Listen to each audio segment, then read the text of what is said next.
back, people. So did some thinking.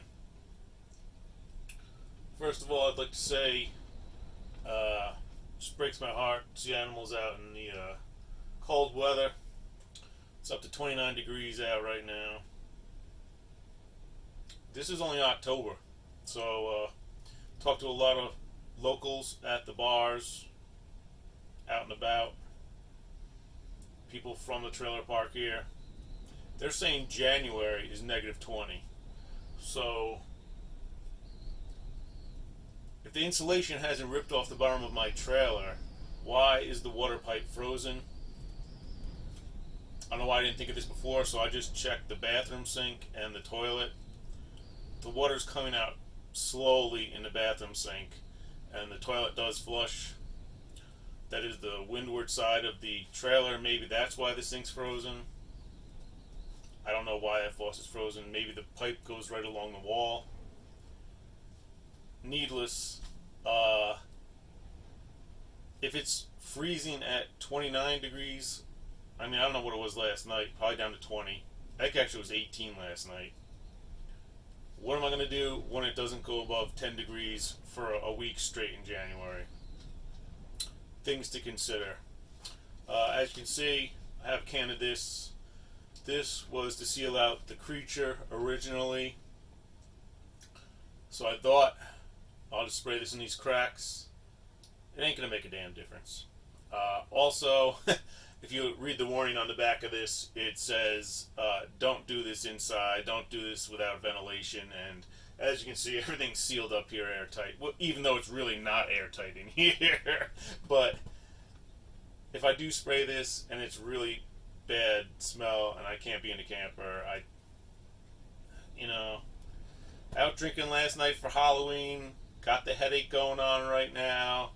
I'm just not in the mood to have to vacate the camper because I sprayed this all over the place. Not to mention, if you've ever used this, if you get this on your hand, if this goes places that's not supposed to go, on clothing, somewhere on the floor where it's not supposed to go, it's impossible to get off.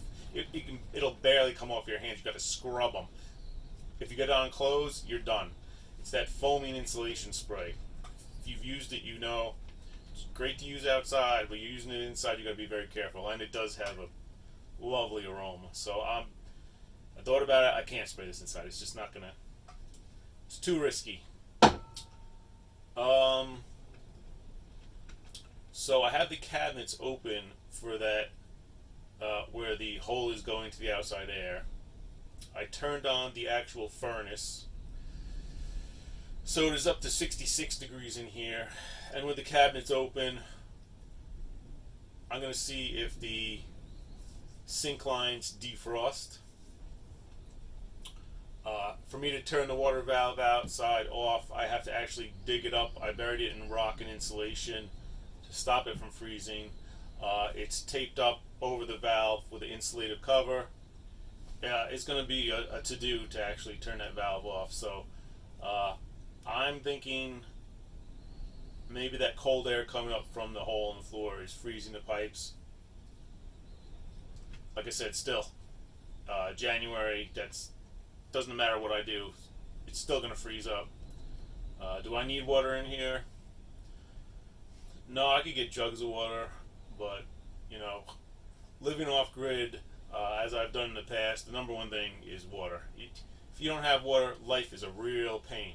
I mean, you can live off paper plates, plastic knives, forks, whatever, but, you gotta wash your hands. You use water for so much stuff, it's ridiculous. So it would be a real hassle to be in an RV park, which I wanted to show you something I just read too, because I'm talking about leaving here, because this isn't going to work out. And that's another thing. These RV parks, it is a huge scam. So let me just show you what is going on here. Close the window back up with the foam on, or whatever the heck, the bubble wrap. Got these open down here. Hopefully some air will go in there. I do have the thermometer on. We're up to 60 something in here. I don't know, whatever. It's warm. It's hot to me. It's 60 in here. So Yeah, and another thing about that poor cat, I'm pretty sure that's the meth head neighbor's cat. Uh, it went over there after I turned the camera off. There's another cat over there. I think that's the baby that we saw.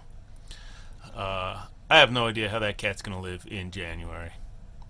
I have no idea how these people are surviving out here. They all have like a shed. This guy has a built-on attachment to his trailer. I don't know if these people are leaving. I don't know what's going on. Here is my water line. As you can see, it's insulated, duct taped.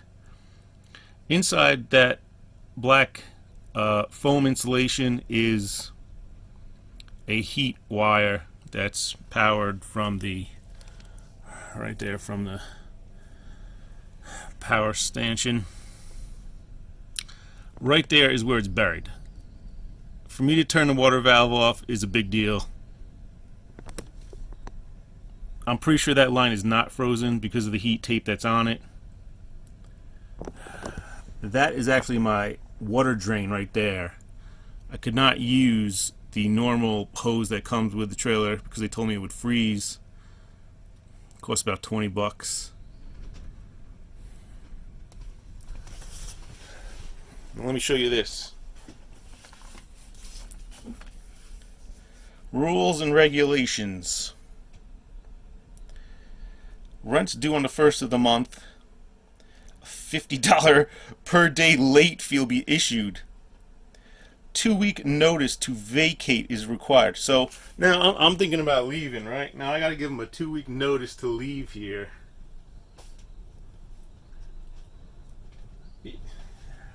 See, this is why it's so much better just freaking driving around, having a good time.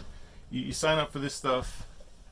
I also $500 deposit. I didn't mention that. I don't know if you just saw that on there. When I pulled in here, signed up, and yeah. So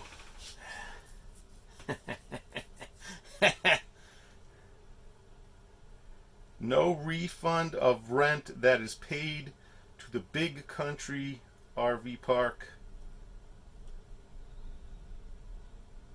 So if I don't give the 2-week notice to vacate, no guarantee of refund of deposit. If written notice is not given, so I gotta write a letter saying that I'm leaving, which is, I don't want to get too into it because maybe I just go up to the office and, you know, that was for another time when the oil field here was crazy. It's pretty dead now, so maybe they're not following it. Gonna head downtown. This is why they drink vodka in Russia. This is why all Russians in the freezing cold drink vodka. Because my thought right now is all this aggravation. I just want to go down to the bar and drink. Because you're trapped in here. There's nothing to do. It's freezing. You just got problem after problem.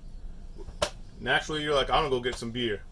So those Russians with their vodka, I can definitely understand it now, and see what happens.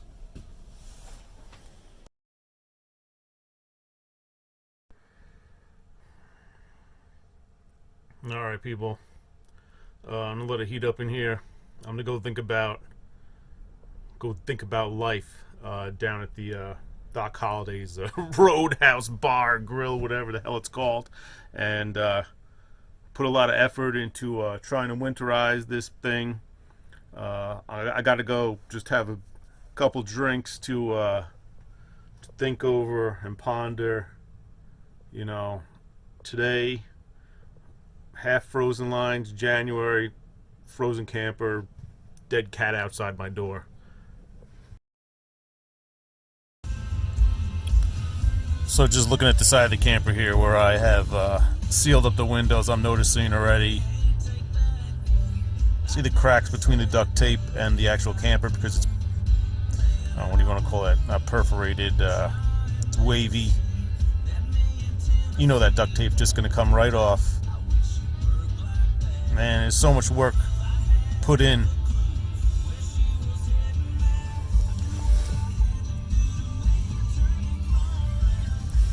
Trailer's gonna end up like these out here. Trailer graveyard.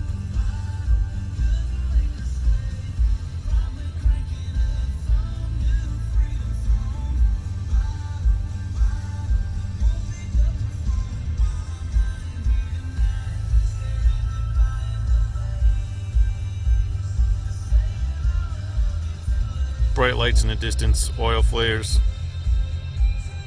burning off the natural gas. See them right on the horizon. Closer one over there.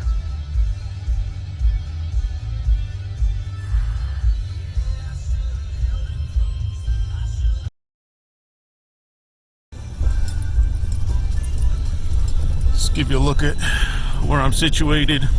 As you can notice, there's no grass, there's no lawns.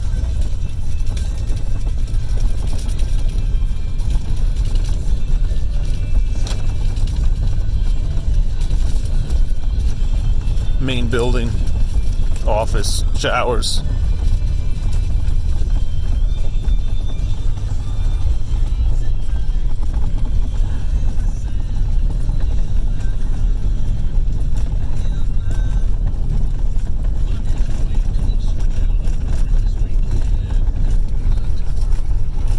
Reminds me a lot of Alaska, actually.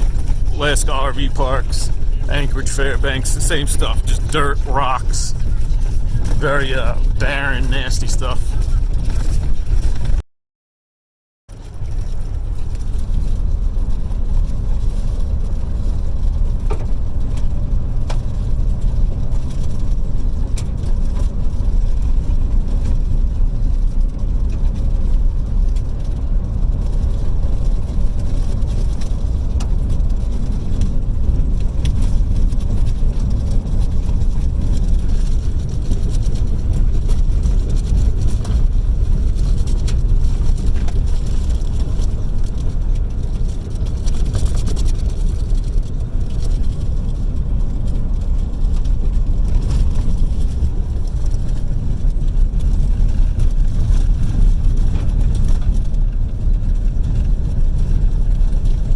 No trees whatsoever. Definitely not that much like Alaska. Well, I mean, it is Alaska without the trees. That's what this is.